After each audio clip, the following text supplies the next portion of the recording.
Part 4 of our Africa trip, Victoria Falls. We flew from Windhoek over to Victoria Falls in Zimbabwe. Had a beautiful place to stay, even if there were supposed to be crocodiles on the grounds. And there definitely were warthogs and monkeys and other animals. Kelly got kind of close. This is a video of Kelly taking a picture of a wild warthog. This is how smart he is. It's a lovely little warthog. And Kelly, you'll see, is only a few feet away from it.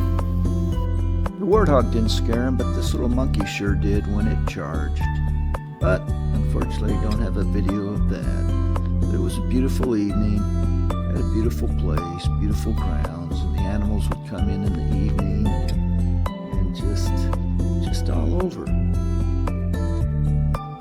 I figured at the end of our long road trip across Namibia, we'd be ready for some nice accommodations.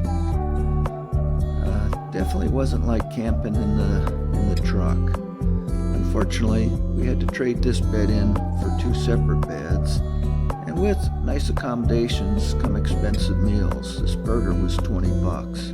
Needless to say, we didn't eat there often. I snapped a quick picture of Kelly by the baboa tree, and then it was off to Devil's Point on Livingstone Island at the top of Victoria Falls. You could actually see the mist and the rainbow from our hotel. The red arrow shows right where we were, and this can only be done when the flow is not at its peak. Otherwise, you'll go over the edge. After a quick visit to the Loo with a View, it was a little boat ride down to Devil's Pool to see one of the 7 wonders of the world.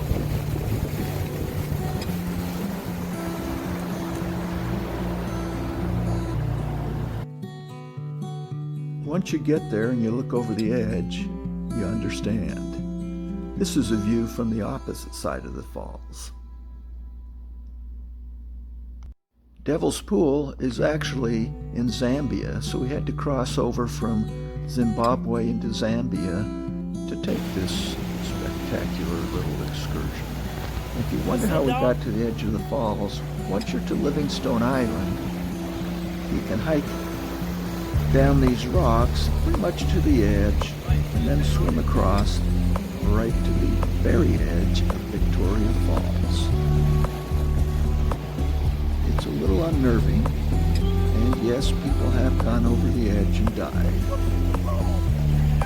But once you're there, I don't know, it's worth the risk.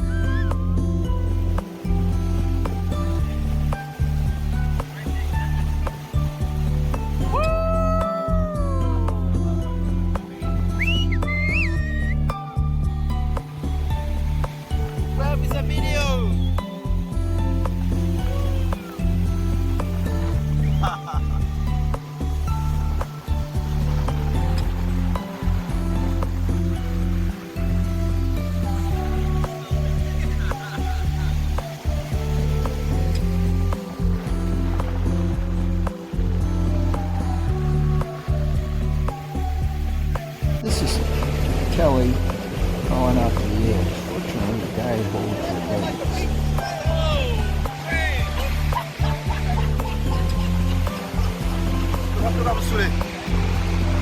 What an experience.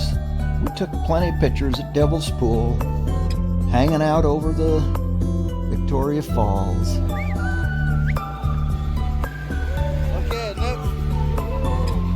Just a spectacular event.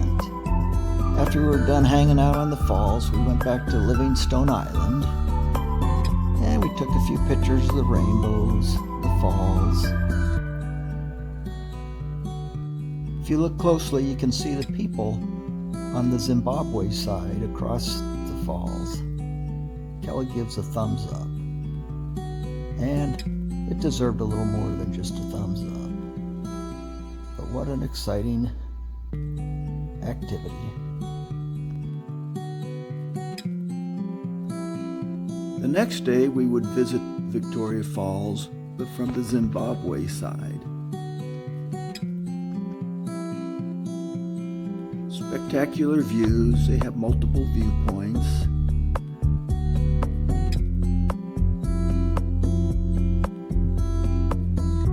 And this shows where we were the day before. Just amazing to think we were on the edge.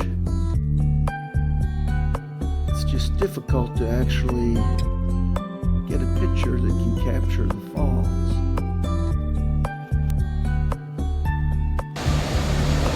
Victoria Falls.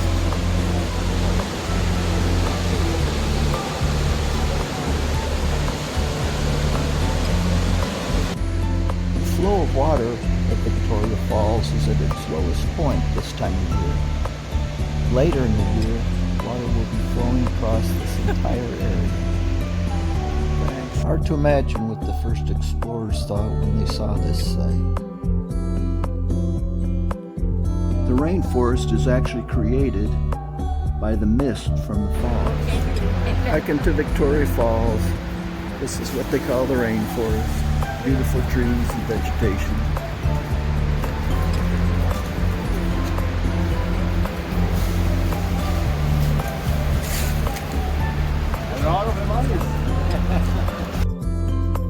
The rainforest provides a beautiful tropical view of Victoria Falls. I also saw this hornbill, other birds and monkeys within the rainforest.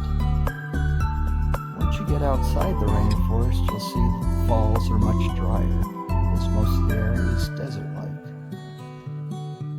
I stopped taking selfies, long enough that is, to throw this log off the pathway. I guess I felt a little bit like Tarzan. There are leopard tortoises there. Unfortunately, we didn't find any.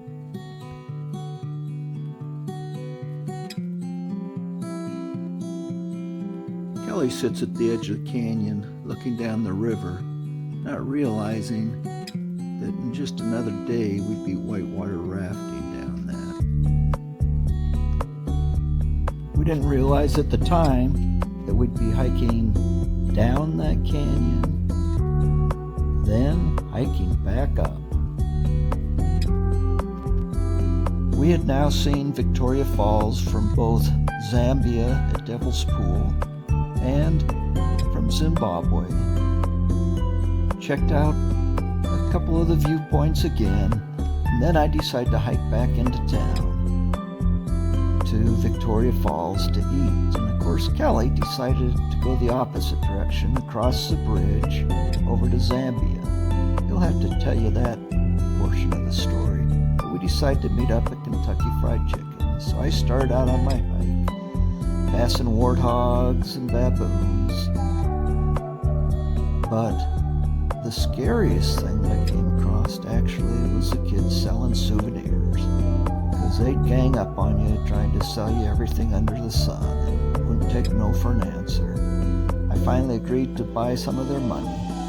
Zimbabwe had hyperinflation, and so they have $1 million bills, $10 million bills, so I thought it was a cool souvenir.